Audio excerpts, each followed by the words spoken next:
সচিবালয়ের প্রধান ফটকের সামনে বিক্ষোভে ফেটে পড়েছেন বিভিন্ন শিক্ষা প্রতিষ্ঠানের শিক্ষার্থীরা। দুপুর 2:30টার দিকে জড়ো হন তারা। শিক্ষার্থীদের অভিযোগ, বিমান দুর্ঘটনার পর এইচএসসি পরীক্ষা স্থগিতের সিদ্ধান্ত রাত 3টায় কেন নেওয়া হলো। এজন্য শিক্ষা উপদেষ্টা ও সচিবের পদত্যাগ দাবি করেন তারা। বিক্ষোভের কারণে সচিবালয়ের সব গেট বন্ধ করে দেওয়া হয়। আটকে পড়ে অসংখ্য যানবাহন। সতর্ক অবস্থানে রয়েছে আইন শৃঙ্খলা বাহিনী।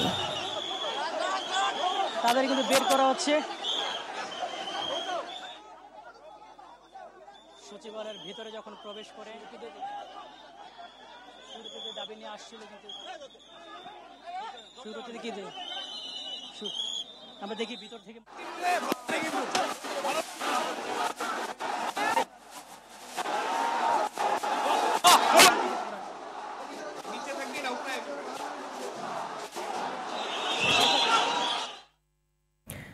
এই মুহূর্তে সচিবালয় থেকে সরাসরি যুক্ত হচ্ছেন সহকর্মী বিল্লাল হোসেন। বিল্লাল, সচিবালয়ের সামনে বিক্ষোভ জানানো শিক্ষার্থীরা কি বলছেন, সার্বিক অবস্থা কেমন দেখছেন জানাবেন।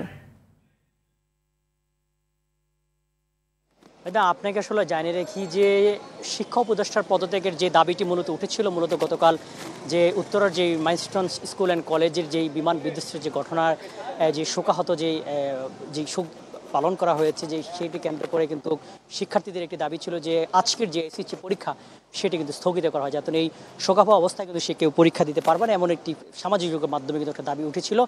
আর যার ফলে কিন্তু রাত 3টা পর্যন্ত পরীক্ষা কিন্তু স্থগিত না করে 3টার পরে একটি ঘোষণা দিয়েছে। তো শিক্ষার্থীরা যেটি বলছে যে তার পরবর্তীতে কিন্তু অনেকে আজকে পরীক্ষার হলে কিন্তু গিয়েছেন, তারা যে জানতে পারছেন সকালে যে পরীক্ষাটি স্থগিত, এই বিষয়টিকে তারা আসলে শিক্ষার মন্ত্রণালয়ের সঙ্গে সংশ্লিষ্ট যারা রয়েছেন তাদের অদক্ষতার পরিচয় দিয়ে তারা বলছেন শিক্ষা উপদেষ্টা পদত্যাগের কিন্তু দাবিতে তারা কিন্তু সচিবালয় গেটে কিন্তু দুপুর 2টার পর তারা অবরোধ করেছেন। আপনাদেরকে জানিয়ে রাখি, যখন তারা সচিবালয় গেটে অবস্থান করেছিলেন তখন কিন্তু পুলিশ তাদের কোনো প্রকার বাধা দেয়। পরবর্তীতে যখন তারা গেটটি ভেঙে, বলা যায় গেটের লক খুলে কিন্তু তারা ভিতরে যখন প্রবেশ করে সচিবালয়ে কিন্তু গাড়ি ভাঙচুর করেছেন, তখন কিন্তু পুলিশ কিন্তু তাদেরকে ছত্রভঙ্গ করে দেয়। টিয়ার শেল ছুড়ে, সাউন্ড গ্রেনেড ছুড়ে কিন্তু তাদেরকে ছত্রভঙ্গ করে দেয়। বলে রাখি, সচিবালয় প্রায় 20 থেকে 25টি গাড়ি কিন্তু শিক্ষার্থীরা কিন্তু ভাঙচুর করেছে। তাদের সাথে কিন্তু যুক্ত হয়েছে যে সকল শিক্ষার্থী, তাদের সাথে যুক্ত হয়েছে যে কিছুদিন আগে কিন্তু যে এসএসসিতে যারা ফেল করেছে তাদের পুনরায় পরীক্ষা অথবা রেজাল্টের মূল্যায়ন করার জন্য তারাও কিন্তু সেই আন্দোলনে যুক্ত হয়েছে।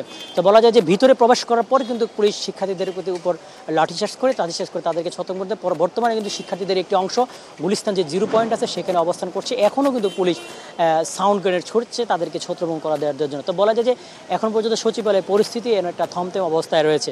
তো এই ছিল সচিবালয় থেকে আমার কাছে সর্বশেষ। ধন্যবাদ আপনাকে।